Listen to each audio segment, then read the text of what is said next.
So it was originally the Development Bank of Singapore, but I have to say, in addition to being Southeast Asia's largest bank, I see here it's the world's best bank, the safest bank, the top for customer experience, customer service. I just think, how do you build on that? You've been in the role since March. How's it going? Is it just, So Diane, let me tell you, I joined in 2010. In 2010, we were the worst bank. Okay. Worst bank for customer service, worst bank for the longest queues, worst bank for product. I mean, the whole works. And really, it was the team under my previous boss, the previous CEO, Piyush. And we put a lot of, we worked really hard as a Singaporean. I don't know if any of you, have you ever flown Singapore Airlines? Oh, you have? Oh my gosh, the enthusiasm. Okay, so we were all marshaled to Singapore Airlines headquarters by the airport and taught how do you offer good service quality, SQ as they called it. And so that was our first learning, was how do you give good service, and how are you respectful, easy to deal with, and dependable? RED, red, as we pass out sick bags when people look at their bank account. I don't know. I guess it translates pretty well. Look, I want to ask, first of all, congratulations on being number one on the list. I'd be remiss not to ask how your peers reacted to that, by the way, since I know that you're known and beloved throughout Asia. How did that go? Shock. Yeah. I think surprise, certainly from my part, surprise. From my kids was like, what? Look, it's a great honor. I'm humbled by it. Didn't expect it at all. And honestly, the word powered, I don't know how I feel about the word powerful. I like the word impactful. I don't feel very powerful, to be honest. I just think it's the team, right? It really is the team that gets stuff done. And it's my job as a CEO to be the chief energy officer, right? To give energy to the team and to make sure that everyone is headed the right direction and we're learning together, and when we're doing new stuff together, and we're dealing with problems together, and we're taking responsibility together, and we're owning up to mistakes and taking accountability. When I was doing my research, you have wonderful acronyms. I feel like you're a student of leadership, in addition to the fact that DBS, the D is no longer development for you. You've called it something else. Well, I often joke that the D should stand for digital bank or data bank.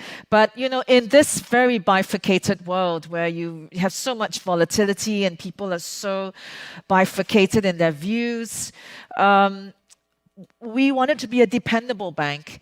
In Chinese, people say 风雨见真情, right? When there's wind and the storm, you see the true loyalty of your partnership. And so we wanted to be that dependable partner through thick and thin. We wanted to be digital. We wanted to be disruptive, using new technologies. And we wanted to be a diversifier bank, because you kind of need to diversify. You need to diversify your supply chain, your counterparts, your currencies, your demand, your supply, your interoperability of your tech, etc.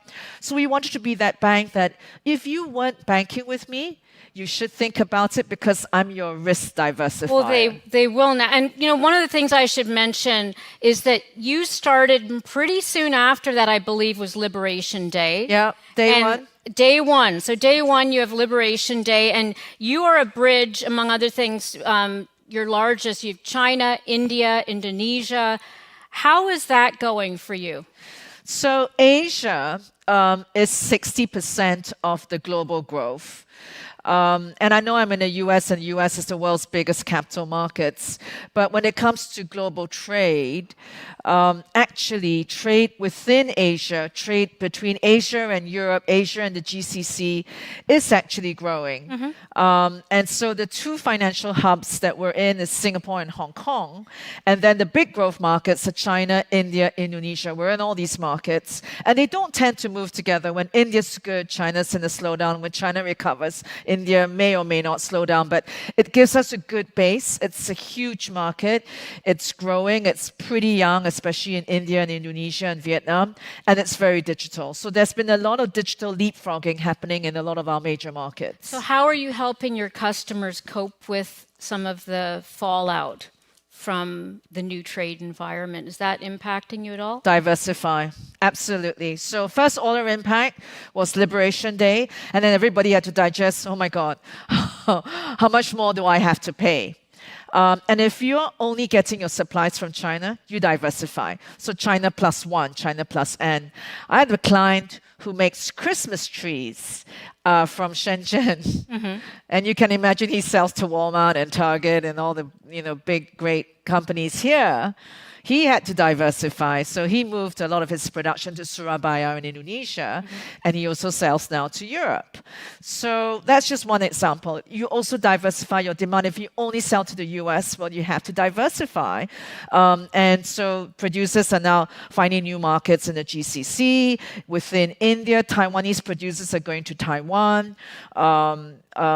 China and India historically are not that close, but I think this might actually create more opportunities for Chinese and Indian companies to do more together, certainly on the supply chain. Are you seeing that right now? China and India getting closer together among the ties? It'll take time Okay. to build the trust, but the opportunities are there, certainly from a supply chain perspective.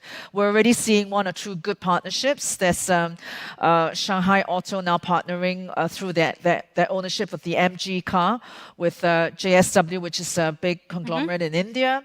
And there will be more. There's a lot of solar panels being imported as well from China to India. So if that grows, the opportunities could be tremendous. One of the things about DBS is it really has been a pioneer and a leader, I think. You mentioned digital, certainly with AI.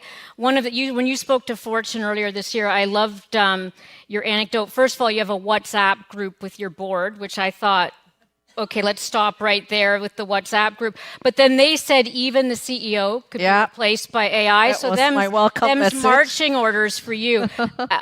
But what have you done to really make generative AI sort of the foundation of the bank? 'Cause I think that's something that a lot of people can learn from.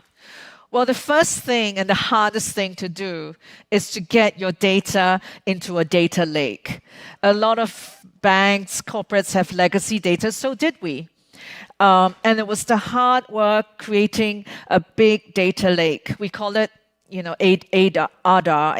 It's the analytics for DBS, but advanced analytics for DBS. But really, it's creating metadata so that you can then have protocols and reusable models, and you have governance and process that is common. So that's important. That takes years. Then you learn to create machine learning models. That doesn't come intuitively, by the way. You have to learn. And we try to make learning fun. So we adopted AWS's Deep Racer. I didn't know how to do machine learning, but through using the Deep Racer card. Are you a gamer? I learned to be a gamer. I'm not naturally a gamer, but I had to learn to be a gamer to understand how you could cut bits of code to make your car turn right or left when you need to, and then you can try and win a race. I didn't win, of course, but I learned that it was really that the machine can learn really quickly. And then you just have to do these experiments. And I still remember my favorite experiment was when we realized we were losing a lot of our customers to the fintech companies on foreign exchange, right? TransferWise, Wise, Revolut, Monzo. They were getting a lot of our FX flows from our SMEs. So I asked the dealers, hey, why are we losing all this market share? And they said, Su Shan, very easy. It's all about the rates. So if I cut the rates, we're going to get the clients back. Yeah, absolutely. Then I thought that seemed too easy. And we thought we had all these machine learning. We should try and test them out.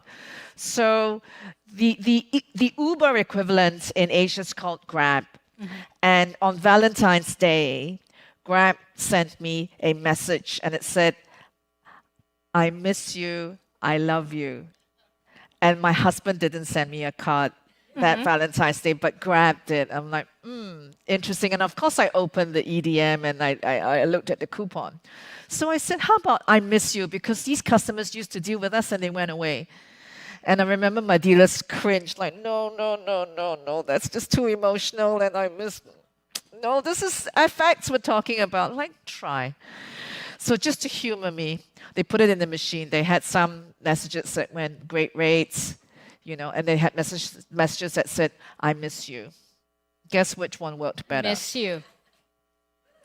I love that. There you go, connecting on an emotional level. So, and you have to take out the human bias when you're doing this machine learning, and the machine helps to take out, because all of us are biased. I was biased with something, the dealers were biased with something else, but the machine takes away the biases, right? And it really tests and learns.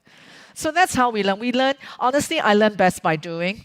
Learn by your mistakes, learn by doing. And that's what we did. We started, NLP in 2014, very early on. And it was so hard in those days. And we failed. We failed. And you know what? It was all that failures in the early days that taught us how to do this in a faster, better way.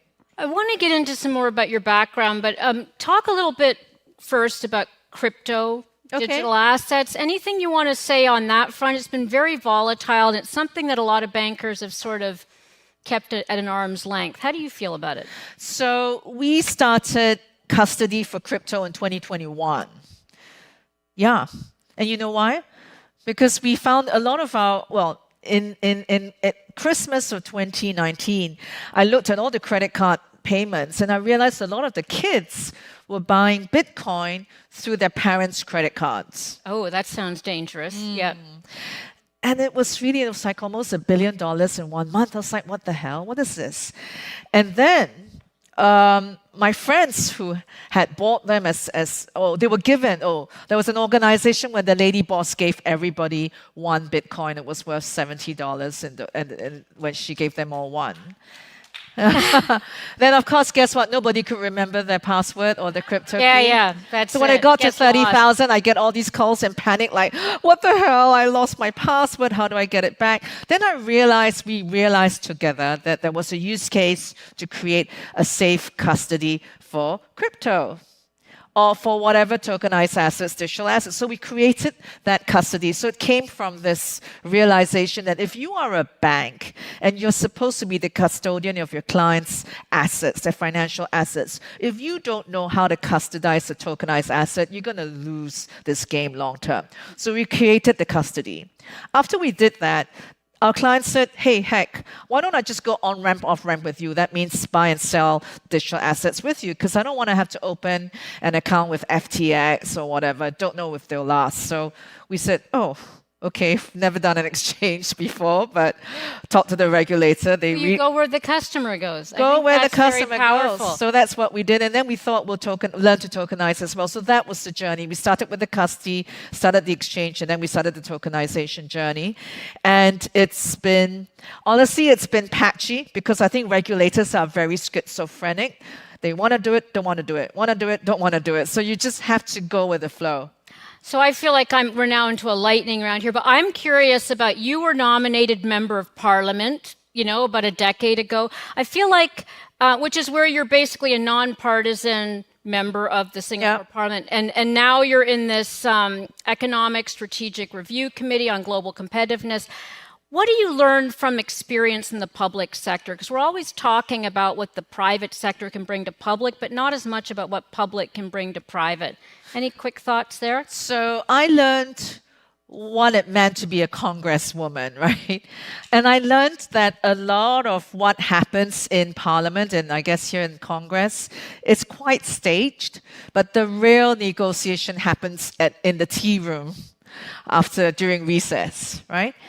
But at least, from the Singapore perspective, I also learned that they were very open to feedback. That was great. I sent all my speeches in before, and I thought they might vet it. They might say, no, don't say this, don't say that. Absolutely not. They will just bring it on. You don't agree? Just bring it on. So that was good. I felt that we had a voice, and that was useful. Not everything that we suggested was taken on. To be honest, it took some of the issues took time. Like I asked for egg freezing in 2014 and didn't happen. Egg freezing for all. What was Egg- the egg freezing that you asked? So we didn't allow egg freezing unless the woman had a sort of a very bad disease, like a life-threatening disease.